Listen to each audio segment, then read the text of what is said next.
আসসালামু আলাইকুম প্রিয় শিক্ষার্থী বন্ধুরা, আশা করি তোমরা সবাই ভালো আছো।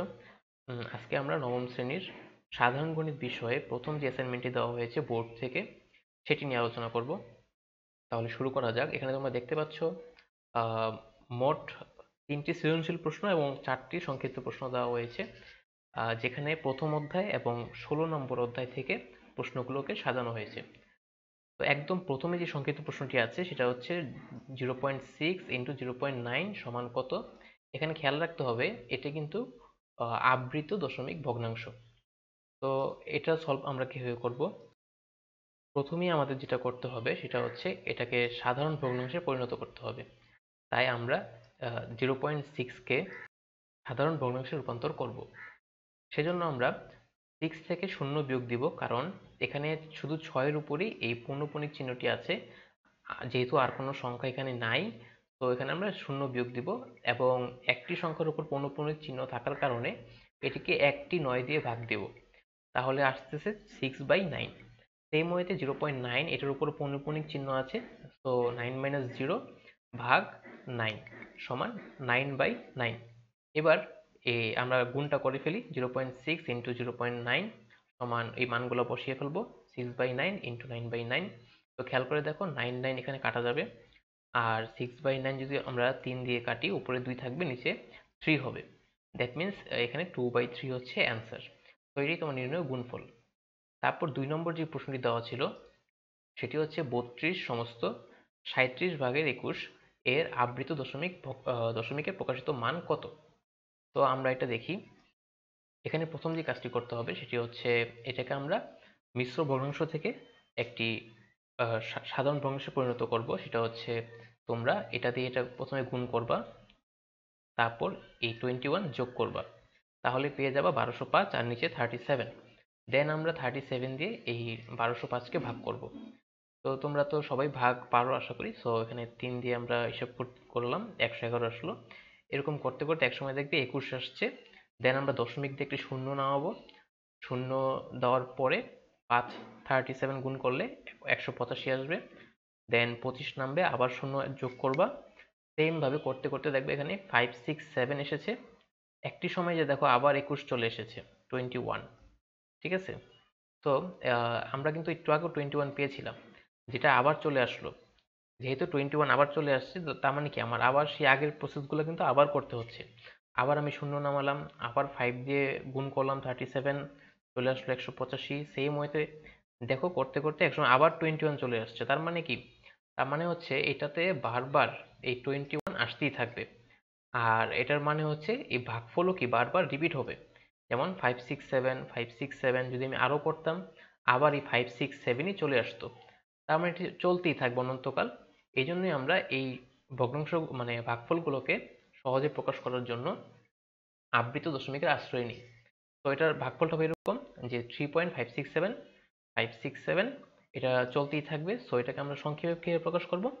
এই প্রথম যে অঙ্কটা আছে 5, তার উপর একটি পৌনঃপুনিক চিহ্ন দেব, এবং সর্বশেষ যে অঙ্কটি আছে, মানে যার পর থেকে আবার রিপিট হওয়া শুরু করেছে, সেই অঙ্কটার উপর একটি পৌনঃপুনিক চিহ্ন দেব। তো এটি হচ্ছে নির্ণয় আবৃত দশমিক ভগ্নাংশ। পরবর্তী প্রশ্নটি খেয়াল করো। এখানে বলা হয়েছে n সমান 2p - 3, যেখানে p হচ্ছে বিলংস টু n। বড় হাতের n মানে হচ্ছে ন্যাচারাল নাম্বার, দ্যাট মিন্স স্বাভাবিক সংখ্যা। যদি এরকম হয়ে থাকে এবং n স্কোয়ারকে 4 দ্বারা ভাগ করা হয়, তাহলে ভাগশেষ কত হবে? তাহলে এটার সলিউশনটা হবে এরকম যে আমরা প্রথমে লিখব, দেওয়া আছে n সমান 2p - 3, যেখানে p বিলংস টু n, যে p হচ্ছে যে কোনো স্বাভাবিক সংখ্যা। এখন যেহেতু p স্বাভাবিক সংখ্যা, তাই p কে যদি আমরা 2 দ্বারা গুণ করি, অবশ্যই সেটা জোড় সংখ্যা হবে, কারণ যে কোনো স্বাভাবিক সংখ্যাকে 2 দ্বারা গুণ করা হলে একটি জোড় সংখ্যা পাওয়া যায়। সুতরাং আমরা বলতে পারি 2p - 3 বিজোড় সংখ্যা, কারণ যে কোনো জোড় সংখ্যা থেকে তুমি 3 বিয়োগ করলে যেই রেজাল্টটা পাবা সেটা হচ্ছে একটি বিজোড় সংখ্যা। এবার আমরা n স্কোয়ার করব, কারণ আমাকে প্রশ্নে বলা হয়েছে n স্কোয়ারকে 4 দ্বারা ভাগ করলে। তাই আমরা n স্কোয়ারটা বের করে নেব। তাহলে n স্কোয়ার যখন করলাম, that means 2p - 3 whole square. এখানে কিন্তু এটাকে তুমি a ধরতে পারো, এটাকে b ধরতে পারো। তাহলে a - b হোল স্কোয়ারের সূত্র চলে আসলো। তখন আমরা কি করব? a square - 2ab + b square. এবার 2p স্কোয়ার করলে 4p স্কোয়ার আসতেছে, 2 দুগুণে 4, 3 4 12p প্লাস 9। এবার আমরা এই দুটো থেকে কিন্তু 4p কমন নিতে পারি। 4p কমন নিলে কি হয়, p মাইনাস 3 প্লাস 9। এখন দেখো p যেহেতু যে কোনো স্বাভাবিক সংখ্যা, এর সাথে 4 গুণ করলে সেটি অবশ্যই একটি জোড় সংখ্যা হবে। কাজেই এই 4p র সাথে আবার p মাইনাস 3 গুণ করলে সেটাও একটি জোড় সংখ্যা হবে। এটার কারণ হচ্ছে তোমার যেহেতু এটা একটা জোড় সংখ্যা, জোড় সংখ্যার সাথে তুমি যে সংখ্যায় গুণ করো না কেন সেটা একটি জোড় সংখ্যাই হবে। এবং যেহেতু এটা জোড় সংখ্যা, অবশ্যই এটা 4 দ্বারা বিভাজ্য হবে। তাহলে থাকতেছে কত, 9। এখন এই 9 কে যদি 4 দ্বারা ভাগ করা হয় তাহলে ভাগশেষ কিন্তু হবে 1। তার মানে আমরা কি দাঁড়ালো জিনিসটা, যে পুরো যেই আমরা এখানে যে রেজাল্টটা পেয়েছি এটাকে 4 দ্বারা ভাগ করলে সবশেষে 1 ভাগশেষ থাকবে। তাহলে এটাই হচ্ছে আমাদের অ্যান্সার, যে ভাগশেষ হবে এখানে 1। ওয়েল, নেক্সট কোশ্চেনটা দেখো, যে এখানে ইউ সার্বিক সেট দেওয়া আছে 4 নম্বর কোশ্চেনে।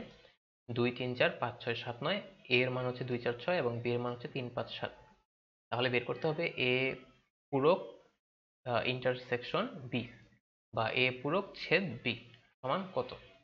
তাহলে এটা খুবই ইজি অঙ্ক, যে দেওয়া আছে দিয়ে আমরা এটা তুলব প্রথমে সার্বিক সেটটা, তারপরে এ এর মান তুলব, বি এর মান তোলার পরে আমরা এ এর পূরক সেট অথবা এ প্রাইম বের করব, যেটা হচ্ছে সার্বিক সেট থেকে এ বাদ দিলে এ এর পূরক সেটটা পাওয়া যায়।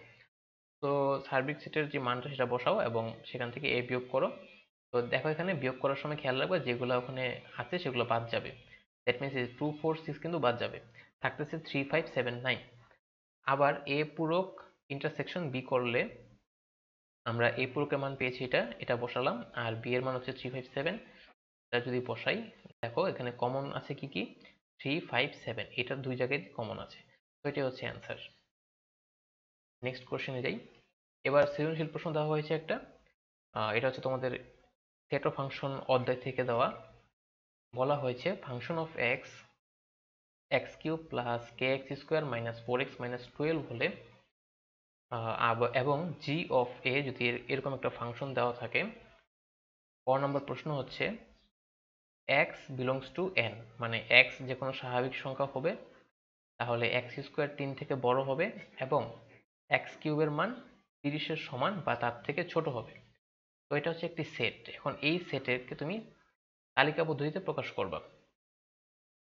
তো এটা আমরা কিভাবে করব, দেখো আমরা দেওয়া আছে দিয়ে প্রশ্নটা তুলে নেব, যে x belongs to n, x square greater than 3 এবং এক্স কিউব তোমার 30 এর সমান অথবা তার থেকে ছোট।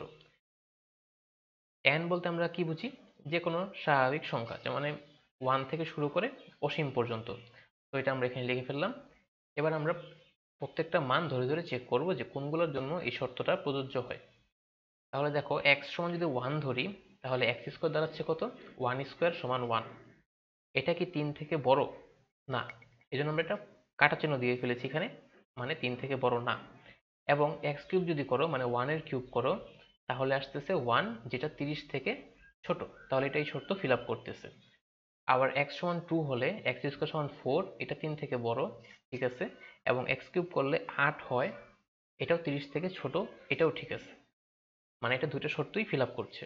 এক্স সমান যদি 3 হয় তাহলে এক্স স্কোয়ার সমান 9 গ্রেটার দেন 3 এবং এক্স কিউব সমান 27, মানে এক্স কিউব মানে তো 3 কিউব, যেহেতু মান 3, তো 3 কিউব করে 27 যেটা 30 থেকে ছোট, তাহলে এটা শর্ত পূরণ করছে। তাহলে এই দুটো আমরা দেখতে পাচ্ছি শর্ত পূরণ করছে, এটা করছে না।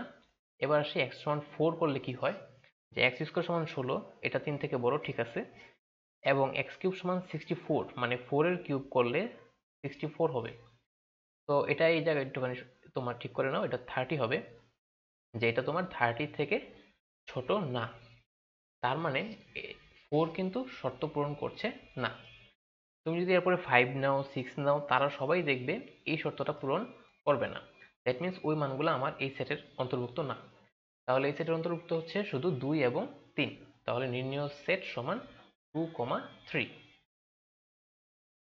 খ নম্বর প্রশ্ন দেখো, এখানে বলা হয়েছে f যদি -2, মানে f অফ -2 সমান 0 হলে আমরা দেখাবো রুট কে একটি অমূলদ সংখ্যা।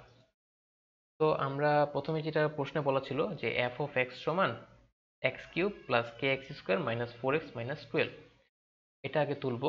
তোলার পরে f অফ -2, মানে x এর জায়গায় আমরা -2 দিয়ে দিলাম, এবার যত জায়গায় এক্স আছে সব জায়গায় তুমি এই -2 বসাবা। -2 বসানোর পরে দেখো -2 এর কিউব করলে -8, -2 স্কোয়ার করলে 4, সাথে কে গুণ করলে 4k, তারপর মাইনাসে মাইনাসে প্লাস, 4 দুগুণে 8, আবার -12। হিসাব নিকাশ করে দেখবা এই যে 8 তো কাটাই যায়, 4k -12 থাকতেছে। এবার প্রশ্নে কিন্তু বলা ছিল যে f অফ -2 সমান 0 হলে, তাহলে শর্ত হচ্ছে এটা সমান 0। এটা সমান আমরা একটু আগে কি পেলাম, 4k -12, তার মানে 4k -12 সমান 0। তাহলে 4k সমান 12, k সমান কত, 12/4, that means k equal to 3। k equal to 3 মানে আমাকে কিন্তু প্রমাণ করতে বলা হয়েছে রুট k, মানে k এর উপরে বর্গমূল আছে। তো আমরা বর্গমূল করব, তাহলে পাচ্ছি রুট k সমান √3। এখন আমাদের দেখাতে হবে √3 একটি অমূলদ সংখ্যা। এটা খুবই কমন একটি প্রশ্ন এবং পাশাপাশি সমানভাবে গুরুত্বপূর্ণ। তো এটা সলভ করার জন্য এখন আমরা একটা প্রমাণের মতো কিছু কথাবার্তার মাধ্যমে জিনিসটা প্রমাণ করব। তো দেখো এখানে আমরা প্রথমে 1 স্কোয়ার সমান 1 লিখবো, তারপর √3 স্কোয়ার সমান 3 লিখবো, কারণ আমাকে √3 অমূলদ প্রমাণ করতে বলা হয়েছে। যদি √5 বলা হতো দেন আমরা √5 স্কোয়ার লিখতাম, তারপরে 2 স্কোয়ার সমান 4 লিখবো। তাহলে এখানে দেখতে পাচ্ছি যে √3 তোমার 1 থেকে বড় কিন্তু 2 থেকে ছোট, অতএব √3 পূর্ণ সংখ্যা না, কারণ 1 আর 2 এর মাঝে কোনো সংখ্যা পূর্ণ সংখ্যা হতে পারে না, নিশ্চয়ই এটা ভগ্নাংশ হবে। সুতরাং √3 একটি মূলদ সংখ্যা অথবা অমূলদ সংখ্যা, যে কোনোটাই হতে পারে। যদি √3 মূলদ সংখ্যা হয়, আমরা ধরে নিলাম √3 হচ্ছে মূলদ সংখ্যা, তাহলে অবশ্যই √3 সমান p/q, মানে আমরা জানি মূলদ সংখ্যা মানেই সেটাকে ভগ্নাংশ আকারে প্রকাশ করা সম্ভব, মানে p/q আকারে প্রকাশ করা সম্ভব, যেখানে p ও q উভয়ই কোনো স্বাভাবিক সংখ্যা এবং q অবশ্যই 1 থেকে বড়। আরেকটি শর্ত আছে যে p আর q সহমৌলিক হবে, দ্যাট মিনস p আর q এর মধ্যে 1 ভিন্ন কোনো সাধারণ উৎপাদক থাকবে না। যেমন ধরো p ধরো 2, q ধরো 3, 2 আর 3 এরা কিন্তু সহমৌলিক, কারণ এদের মধ্যে কোনো কিছু কমন যায় না, 1 ছাড়া আর কোনো সাধারণ উৎপাদক নাই। কিন্তু তুমি ধরো 4 এবং 6, এটা কিন্তু সহমৌলিক না, এখানে কিন্তু 4, 6 উভয়ই তোমার 2 দিয়ে ভাগ দেওয়া সম্ভব। তো সহমৌলিক কি জিনিস আশা করি তোমরা একটু বুঝতে পেরেছো। এবার আমরা দেখব √3 স্কোয়ার সমান করলে, এখানে যেহেতু p/q লেখা আছে, সো p²/q² হওয়ার কথা, কারণ দুই সাইডে আমরা বর্গ করেছি। তাহলে √3 স্কোয়ার সমান p²/q²। তাহলে কি দাঁড়াচ্ছে, √3 স্কোয়ার মানে 3, তাহলে 3 সমান p²/q²। এবার আমরা যদি উভয় পক্ষে q দ্বারা গুণ করি, তাহলে কি হচ্ছে, এক সাইডে 3q আর এক সাইডে p²/q। এখন 3q হচ্ছে পূর্ণ সংখ্যা। কেন পূর্ণ সংখ্যা, কারণ q যেহেতু স্বাভাবিক সংখ্যা, তুমি স্বাভাবিক সংখ্যা দিয়ে 3 গুণ করলে অবশ্যই সেটা একটা স্বাভাবিক সংখ্যা বা পূর্ণ সংখ্যা আসবে। অপরপক্ষে p² এবং q এর মধ্যে কোনো সাধারণ উৎপাদক নেই, কারণ আমরা আগেই বলে নিয়েছি p আর q সহমৌলিক, এদের মধ্যে কোনো সাধারণ উৎপাদক থাকবে না। That means p² O q এর মধ্যে কোনো সাধারণ উৎপাদক থাকবে না। যেহেতু কোনো সাধারণ উৎপাদক নেই, তাহলে এদের ভাগফলটা কখনই কোনো পূর্ণ সংখ্যা হবে না, এটা অবশ্যই একটি ভগ্নাংশ আকারে কিছু একটা আসবে। সুতরাং p²/q তোমার 3q সমান হতে পারে না, কারণ 3q ছিল তোমার পূর্ণ সংখ্যা, আমরা শিওর ছিলাম সেই বিষয়ে, কিন্তু p²/q কিন্তু পূর্ণ সংখ্যা না। দ্যাট মিনস এক সাইডে পূর্ণ সংখ্যা এবং আরেক সাইডে পূর্ণ সংখ্যা না, তাহলে দুটো সংখ্যা অবশ্যই কোনোভাবেই সমান না। এখন তাহলে √3 এর মান p/q আকারের কোনো সংখ্যাই হতে পারে না। দ্যাট মিনস √3 বা আমাদের যেটা প্রশ্নে বলা ছিল √k, সেটাই একটা অমূলদ সংখ্যা। কারণ আমরা দেখলাম যে তারা যেহেতু পরস্পর অসমান, তার মানে আমি যে ধরে নিয়েছিলাম √3 একটি মূলদ সংখ্যা, সেই ধরে নেওয়াটা কোনো কাজে আসছে না, তার মানে √3 একটি অমূলদ সংখ্যা, ফলাফলস্বরূপ √k একটি অমূলদ সংখ্যা। গ নঙে যে প্রশ্নটি দেওয়া হয়েছে সেটি হচ্ছে g(a² সমান g(a−2)। তো আমরা দেখো প্রশ্নে কিন্তু একটা g(a) ফাংশন দেওয়া ছিল, যেখানে বলা ছিল 1 + a³ + a⁶ ভাগ a³। এখন আমরা যেহেতু এখানে a² লেখা আছে, তাই যেসব জায়গায় a আছে সেসব ক্ষেত্রে আমরা a² বসাবো। তাহলে দেখো এই যে প্রথমে এটা তুলে নিবা, দেওয়া আছে লিখে, তারপর এখানে a এর জায়গায় যেহেতু a² আছে, তোমার সহজে এটা বুঝে নিবা, যেহেতু এখানে a এর ক্ষেত্রে a স্কোয়ার লেখা আছে, তার মানে যত জায়গায় তোমরা a দেখতে পাচ্ছ সব জায়গায় a স্কোয়ার লিখবা। তাহলে যে a এর জায়গায় a স্কোয়ার লিখলাম, তারপরে কিউব আছে, এই যে কিউব লিখলাম, আবার এখানে পাওয়ার 6 আছে, এই যে 6 লিখলাম। আবার নিচে দেখো a, এখানে a স্কোয়ার লিখলাম, পাওয়ার কিউব দিয়ে দিলাম। এবার দেখো আমরা জানি পাওয়ার এরকম যদি পাওয়ারের উপর আবার পাওয়ার থাকে তখন তারা গুণ হয়, তাহলে 3 দুগুণে এখানে 6, আর এখানে 6 দুগুণে 12, আর নিচে 2 × 3 6। তো এটা এখানেই শেষ। এবার দেখো আরেক সাইডের কি দেওয়া ছিল, g অফ a ইনভার্স 2। তো এবার যেটা করবা, যত জায়গায় a ছিল প্রশ্নে সব জায়গায় a ইনভার্স 2 বসাই দিবা। এখানেও a ইনভার্স 2 বসাবা, এখানেও a ইনভার্স 2, এখানেও a ইনভার্স 2। তাহলে দেখো a ইনভার্স 2 হোল কিউব, আবার a inverse 2 whole to the power 6, আবার কিউব। তো দেখো এখানেও পাওয়ার পর গুণ করো, তাহলে -2 × 3 করলে কত আসে, -6। আবার -2 × 6 করলে কত আসে, -12, আর নিচেও -6। এখন আমরা সূচক অধ্যায় যারা পড়ে এসেছো তারা জানো যে কোনো কিছুর পাওয়ার যদি মাইনাস থাকে সেটাকে আমরা এভাবে লিখতে পারি 1/a⁶, আর এটাকে লিখতে পারি 1/a⁴, আবার এটা 1/a⁶। এখন a⁴, এটা আমরা এখন কি করব, লসাগু করলে এটা আসতেছে। তো এই 1 দিয়ে এটাকে গুণ করলে উপর এটাই আসবে। এখানে দেখো হর এটা আছে, আমরা জানি হর দিয়ে এটাকে ভাগ করতে হয়, ভাগ করলে আসবে a⁶। ওইটাতে আবার লবকে গুণ করবা, 1 কে গুণ করবা, তাহলে এটাই আসবে। আর এখানে এটা ভাগ করলে 1 হবে, 1 × 1 = 1। নিচে যা আছে তা থাকলো। তারপরের ধাপে আমরা কি করব, এই ভগ্নাংশটাকে তুলবো, এই যে তুললাম। তারপর ভাগ চিহ্নটাকে গুণ দিব এবং এটাকে উল্টিয়ে দেবো, দ্যাট মিনস নিচেরটা উপরে চলে যাবে, উপরটা নিচে চলে আসবে। তারপরে দেখো এই যে এটা 6, এটা কিন্তু 12। তো এটা কিন্তু ভাগ করা যায়, ভাগ করলে নিচে a⁶ থাকবে, মানে আমরা জানি ভাগ করলে পাওয়ারের পরে বিয়োগ হয়, তাহলে এই 12 থেকে 6 বাদ দিলে তোমার 6 থাকতেছে। আর উপরে তো আর যেহেতু কিছু থাকতেছে না, তখন এই 1 দিয়ে গুণ করলে যা আছে তাই থাকতেছে। তো খেয়াল করে দেখো এটাই কিন্তু তোমার g অফ a স্কোয়ারের মান ছিল। এই যে g অফ a স্কোয়ারের মান ছিল এটা, আমরা g অফ a ইনভার্স 2 তো কি পেলাম, ঘুরে ফিরে এটাই পেলাম।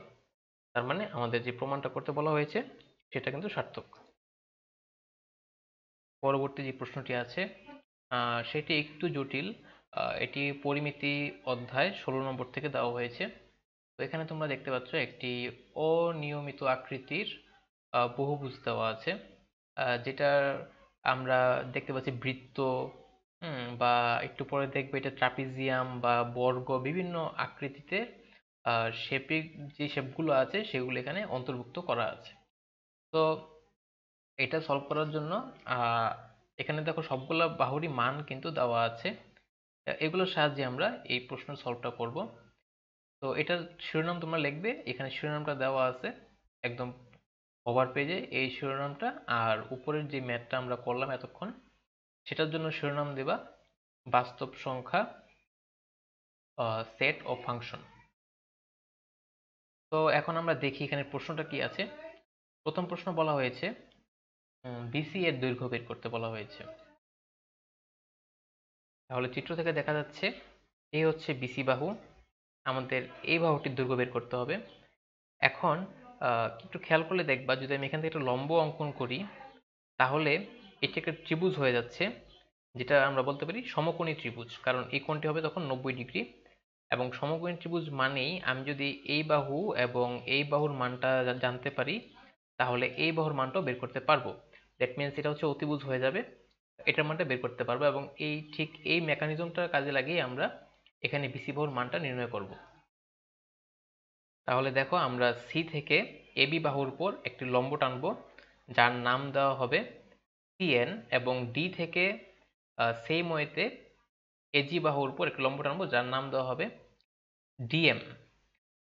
তো এই লম্ব টানার পরে আমরা কিন্তু বাহুগুলোর মান সম্বন্ধে ক্লিয়ার হয়ে যাব, কারণ দেখো ডি বাহুর মান দেওয়া আছে 5 সেন্টিমিটার এবং বলা আছে ডিই আর জিই পরস্পর সমান। যেহেতু এরা পরস্পর সমান তার মানে এটা হচ্ছে 5 সেন্টিমিটার, আমরা বুঝতে পারছি। আবার দেখো ডিই আর জিএম কিন্তু পরস্পর সমান্তরাল হবে, এরা পরস্পর সমান্তরাল, কারণ আমি যেহেতু লম্ব টেনেছি দ্যাট মিনস জিই আর ডিএম যেহেতু সমান্তরাল, ডিই আর জিএমও সমান্তরাল হবে। তো যেহেতু চারটা বাহু পরস্পর সমান সমান্তরাল এবং এখানে সবগুলোই কিন্তু সমকোণ, কারণ 90 ডিগ্রি করেই আঁকা হয়েছে, লম্ব আঁকা হয়েছে, যেহেতু আমরা বলতে পারি এটা একটি বর্গক্ষেত্র হয়ে গেছে। আবার যেহেতু এই বাহুর মান 5, তাহলে এটা যেহেতু সমান সমান্তরাল, তাহলে এটার মানও কত হবে? 5 সেন্টিমিটার। তাহলে আমরা কিন্তু ডিএম বাহুর মানটা জেনে গেলাম। আবার খেয়াল করো, এখান থেকে যে সি থেকে তোমার লম্ব টানা হয়েছে সিএন, এটার মানও কিন্তু আমরা বের করতে পারবো। কিভাবে দেখো, এই যে জি থেকে এ পর্যন্ত পুরোটা হচ্ছে 12 সেন্টিমিটার, তার মধ্যে জি থেকে এম পর্যন্ত হচ্ছে 5 সেন্টিমিটার। তাহলে 12 থেকে এই 5 সেন্টিমিটার বাদ দিলে আমরা পেয়ে যাব এম থেকে এ পর্যন্ত দূরত্ব 12 - 5 = 7 সেন্টিমিটার। যেহেতু দেখো এখানে এই এ এম এবং সিএন কিন্তু পরস্পর সমান ও সমান্তরাল, তাহলে এই বাহুটার মানও কিন্তু হবে 7 সেন্টিমিটার। আমরা কিন্তু ছবি দেখে অনেক কিছু সম্বন্ধে আইডিয়া ক্লিয়ার হয়ে যাচ্ছে। আবার খেয়াল করো, এই এ থেকে বি পুরোটা হচ্ছে 15 সেন্টিমিটার, সেখানে এই এ থেকে এন এতটুকু বাহু দেখো, এই বাহুটার সাথে একদম এই সি থেকে এম পর্যন্ত এই বাহুটা একদম সমান ও সমান্তরাল। তাহলে ওটা যদি তোমার সি থেকে এম পর্যন্ত মোট কত হয় চিন্তা করো, এখানে 7 আছে আর এখানে 5, তাহলে 7 আর 5 মিলে 12। তাহলে আমি বলতে পারি এ থেকে এন একটু তোমার বাহুটাও কিন্তু 12 সেন্টিমিটার। যেহেতু এতটুকু 12 সেন্টিমিটার, তুমি যদি এই পুরোটা 15 থেকে, মানে এ থেকে বি পর্যন্ত যে দূরত্ব 15 সেন্টিমিটার, সেখান থেকে এ থেকে এন এর দূরত্ব 12 সেন্টিমিটার বিয়োগ করো, তাহলে পেয়ে যাচ্ছ বি থেকে এন এর দূরত্ব 3 সেন্টিমিটার। এবার দেখো তুমি এই 7 সেন্টিমিটার এই বাহুটার মান, আবার 3 সেন্টিমিটার এই বিএন এর মান, তুমি কিন্তু পিথাগোরাসের সূত্র অ্যাপ্লাই করে এই বিসি যে অতিভুজের মান সেটা কিন্তু খুব সহজেই বের করতে পারবে। তাহলে এবার আমরা সমাধানটা দেখে ফেলি। দেখো এখানে আমি যা যা লিখেছি সব কিন্তু আমি আগেই ওই চিত্র থেকে আমরা বুঝে ফেলেছি, যে আমরা ডি থেকে একটা লম্ব অঙ্কন করেছি ডিএম, ডিএম ইজ সমান্তরাল, হ্যাঁ, তাই তোমার এদের মান হবে 5 সেন্টিমিটার। এই যে এই বাহুটা ডিএম, এই যে ডিএম আর হচ্ছে ইজি, যে 5 সেন্টিমিটার আসলো। এটা যেহেতু 5 সেন্টিমিটার, তাহলে এটা কত হবে? 5 সেন্টিমিটার, মানে জিএম এর মান হবে 5 সেন্টিমিটার। আবার দেখো সিএম সমান সিডি প্লাস ডিএম, মানে সি থেকে এম এর দূরত্বটা হচ্ছে এই 7 আর 5 যোগ করে 12 সেন্টিমিটার। আবার ডিই, ডিই বাহুটা সাথে জিএম বাহু যেহেতু সমান সমান্তরাল, তাই এটা হচ্ছে 5 সেন্টিমিটার। আর এম তাহলে কত হবে? এই পুরোটা থেকে, মানে জি থেকে এ পর্যন্ত যে 12 সেন্টিমিটার, সেখান থেকে ওটা বিয়োগ করো, পেয়ে যাবা 7 সেন্টিমিটার। আবার এই যে লম্বটা এঁকেছি সেটা এটা পরস্পর কি সমান্তরাল, সো এটা হচ্ছে 7 সেন্টিমিটার। ঠিক আছে, তাহলে এবার সি হতে তোমার লম্ব টানা হলো, এটা আমরা পেয়ে গেছি 7 সেন্টিমিটার। আবার এ এন ও সিএম পরস্পর সমান ও সমান্তরাল, তো এই দেখো এ এন আর সিএম পরস্পর সমান সমান্তরাল, সো এটা যদি কত হয় তোমার 7 আর এই 5 মিলে 12, তাহলে এ এন এর মানও হবে 12 সেন্টিমিটার। তাহলে বি এন হবে কত? 15 থেকে 12 বিয়োগ করলে 3 সেন্টিমিটার। তাহলে এই মানগুলো সব আমরা কিন্তু পেয়ে গেছি, যেটা হচ্ছে তোমার 7, এটা হচ্ছে 3, তাহলে এটা বের করতে হবে। দেন আমরা বিসি স্কোয়ার সমান কি জানি সূত্র পিথাগোরাসের, CN square plus BN square. তাহলে বিসি কত হবে? রুট ওভার দিয়ে ফেলো। দেন সিএন এর মান বসো 7, বিএন এর মান 3, হিসাব নিকাশ করলে দেখবে রুট ওভার 58।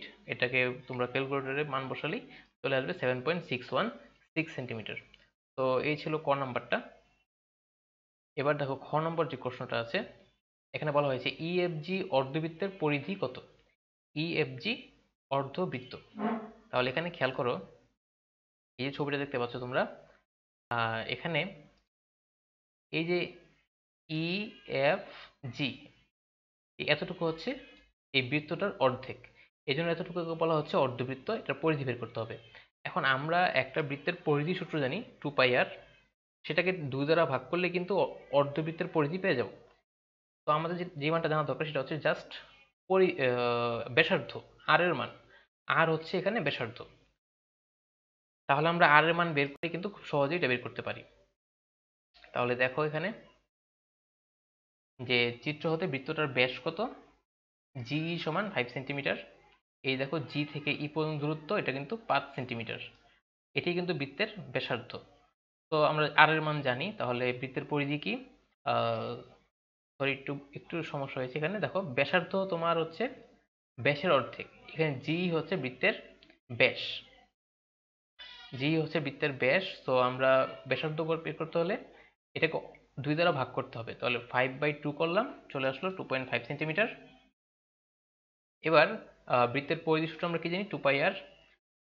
তো এই ইএফজি মানে এখান থেকে এতটুকু যে অর্ধবৃত্তটা আছে সেটার পরিধি নির্ণয় করতে হলে আমরা ওটাকে 2 দ্বারা ভাগ করব, পরিধিকে ভাগ করলে আসলো পাই/আর একক। তারপর পাই-এর মান আমরা জানি 3.1416, সেটা বসিয়ে দেবো। আর আর এর মান হচ্ছে 2.5 সেন্টিমিটার, সেটা বসালে গুণ করলে চলে আসলো বৃত্তের পরিধি। তারপরে আসি নেক্সট কোশ্চেন, যেখানে বলা হয়েছে A B C D E F G এর পরিসীমা ও ক্ষেত্রফল।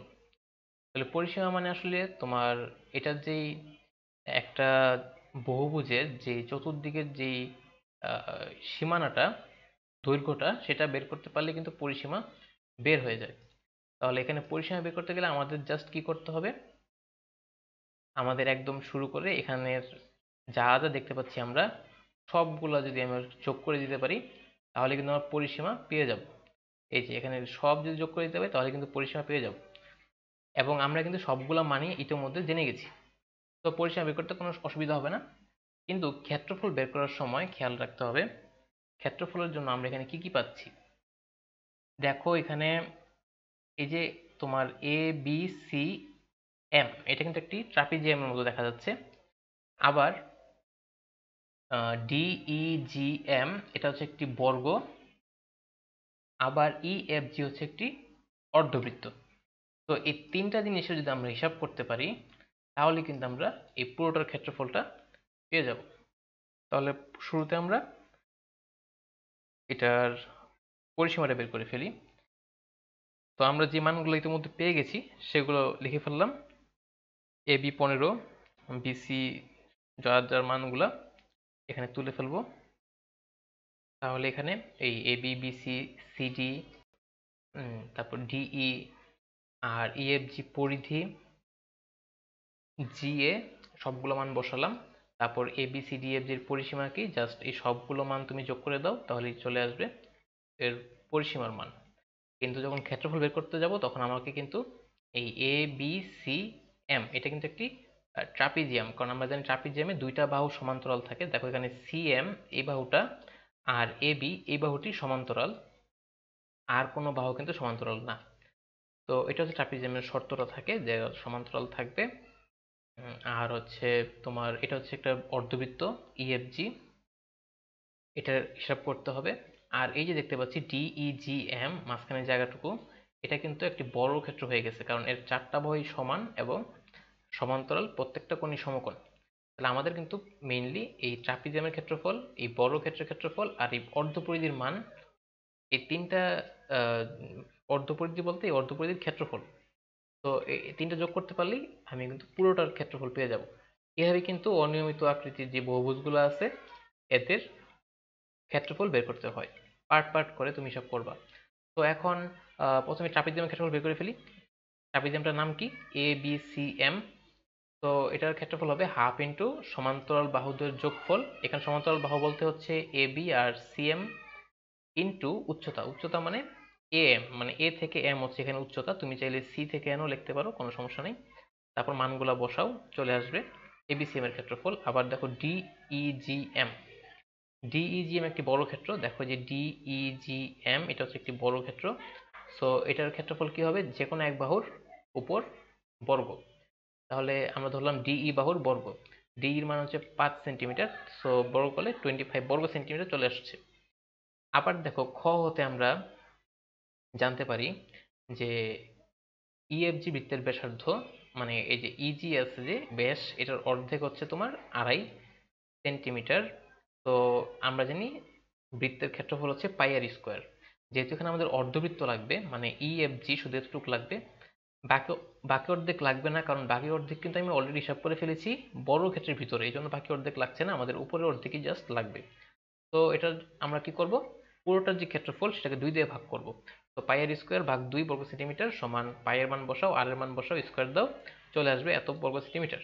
এবার পুরোটার বড় ক্ষেত্রফল হিসাব করতে গেলে আমরা কি করব, জাস্ট এবিসিএম ট্রাপিজিয়ামের ক্ষেত্রফল, ডিইজিএম বর্গক্ষেত্রের ক্ষেত্রফল আর ইএফজি অর্ধবৃত্তের ক্ষেত্রফল সবগুলো যোগ করলাম, চলে আসলো আমার পুরো যে বহুভুজটা আছে এটার ক্ষেত্রফল।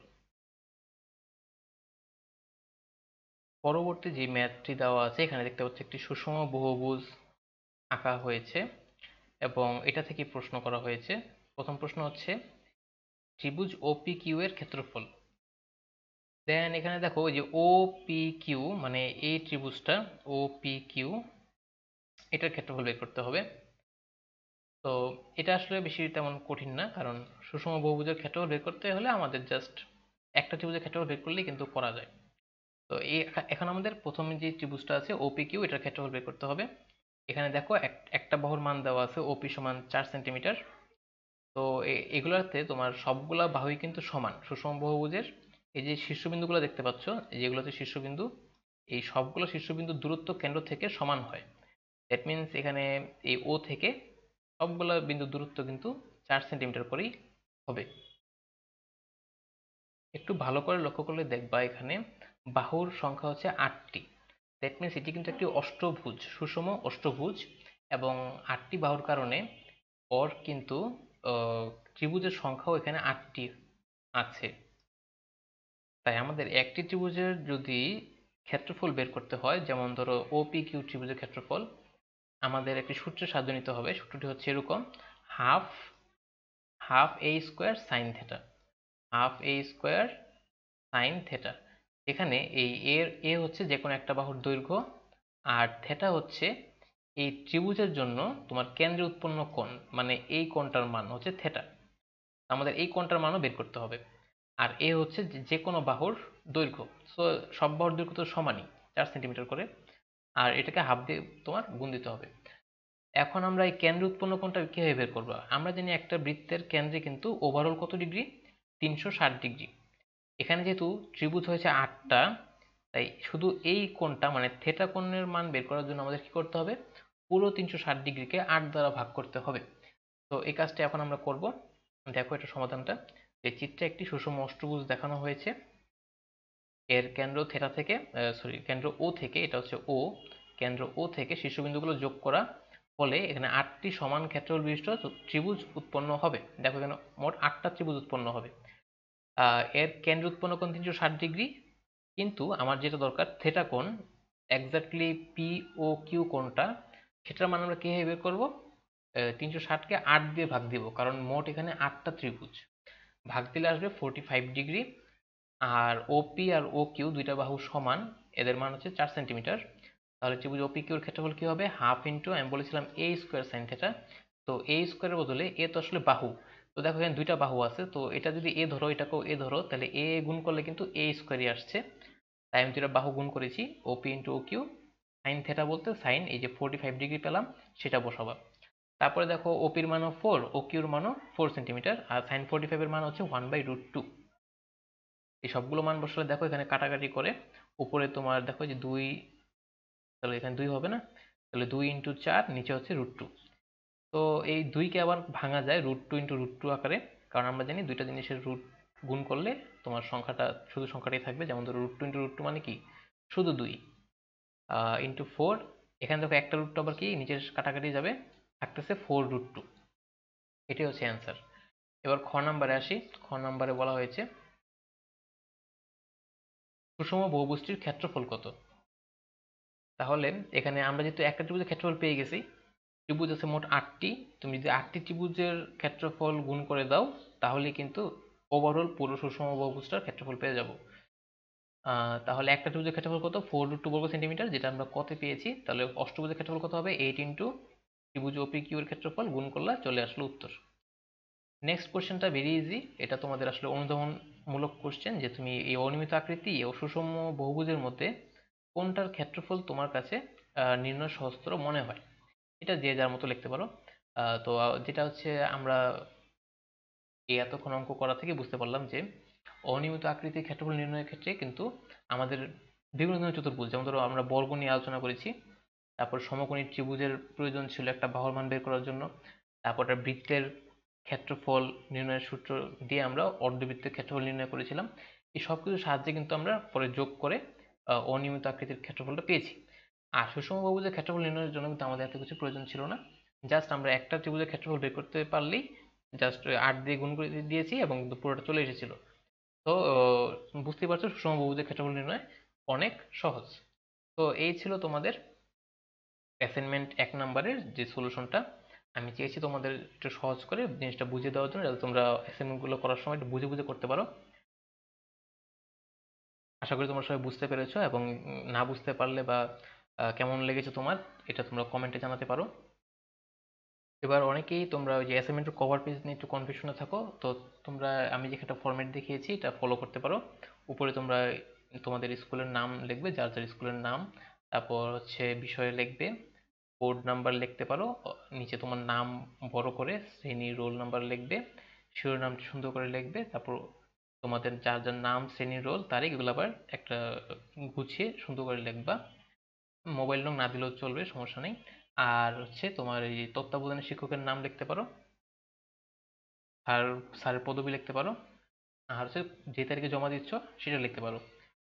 সো এগুলো হচ্ছে তোমাদের মোটামুটি কভার পেজে থাকলেই চলবে। তো এই ছিল গণিত অ্যাসাইনমেন্টের সমাধান। তো তোমরা আশা করি সবাই অঙ্কগুলো বুঝতে পেরেছো, এবং তোমাদের অ্যাসাইনমেন্ট করতে খুবই উপকারে আসবে। যদি তোমরা উপকৃত হয়ে থাকো অবশ্যই চ্যানেলটি সাবস্ক্রাইব করবে, যাতে তোমরা পরবর্তীতে অ্যাসাইনমেন্টগুলো দ্রুত পেয়ে যাও। তো সবাই ভালো থাকো, সবাইকে ধন্যবাদ।